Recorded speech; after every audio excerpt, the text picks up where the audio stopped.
Welcoming Alex Brown. What an introduction. I didn't even tell him that, I swear. That was the little girl charged after me when I stepped off stage. I couldn't believe it. This girl couldn't have been any older than maybe 8, 9 years old, something like that. I had just given a talk at the My World conference back in Calgary. And it was about self-discipline. That's one of the things that I'm really passionate about. I just love the idea of consistency and showing up for yourself.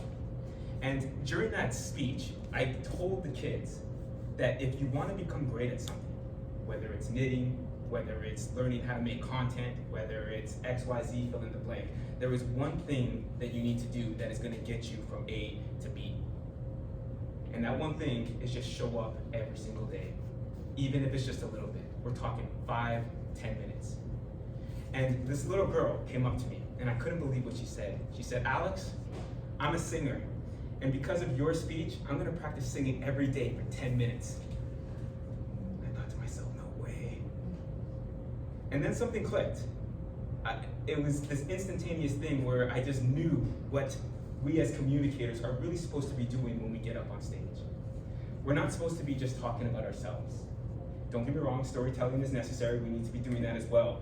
But there is a certain level of service that needs to come into question whenever we're on stage. That service comes in the form of persuasion. I think that seems like a little bit of a dirty word to some of us, so let me explain. Persuasion is not that sticky sales tactic stuff that you might typically associate with it. Persuasion is the ability to get somebody to believe in an idea and then take action based on what it is that you shared. And I think that is the most powerful thing that each and every single one of us has at our disposal as public speakers and communicators. The question then becomes, how do we use it? How do we wield persuasion so that we can actually have that effect on somebody where they're coming up to us and saying, because of you, I'm changing this about my life? How do we do that? Well, there are 3 appeals that we can use in any speech, in any interaction, in order to get that level of persuasion. Let's have some fun. Appeal number 1 is called ethos. Ethos, E-T-H-O-S. Ethos is your credibility as a communicator, as a person. Whether we like it or not, the minute we step on stage, there is a question that every single person in the audience is asking themselves. Who are you, and why should I listen to you? Now, it's not a bad thing. This is just a natural mechanism in human thinking that all of us have, and it's valid. Why should they listen to us? Why should they pay attention to what it is that we have to say? And why should they take our ideas and concepts and frameworks and stories and apply those things into their own lives? This is where you need to explain who you are and what you've done.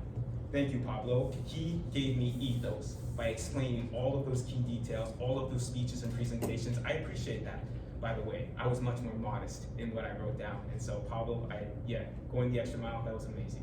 But the idea is your ethos is all about what you've done. It's your lived experience, it's your credibility, it's your qualifications, it's your training, it's your education, and it's everything that you as a person, as an individual, have done to build yourself up to be able to speak on your subject, on your idea.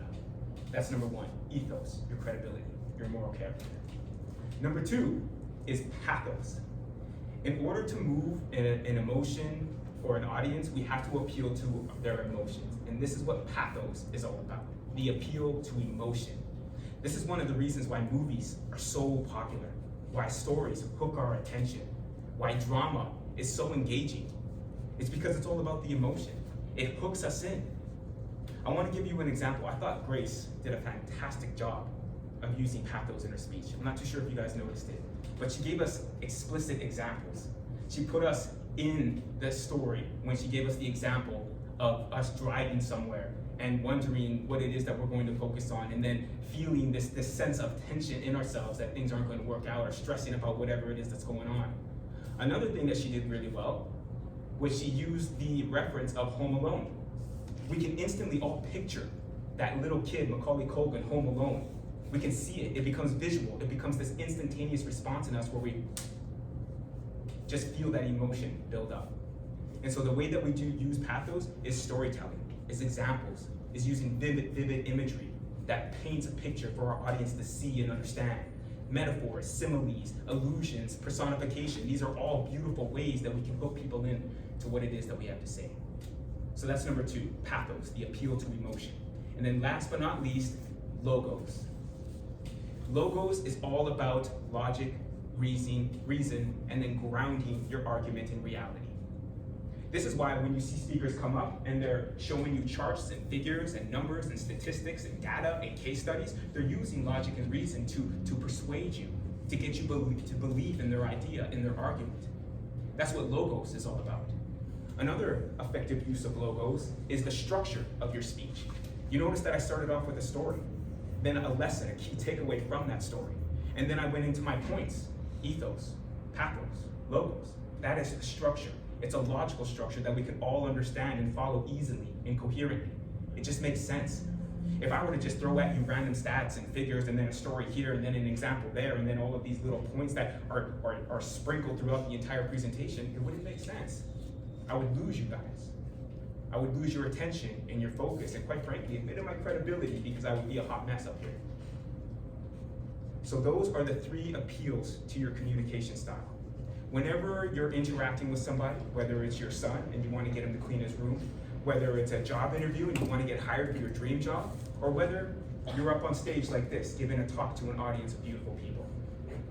Ethos, credibility, moral character. Pathos, the appeal to emotion. And logos, logic and reason. Thank you.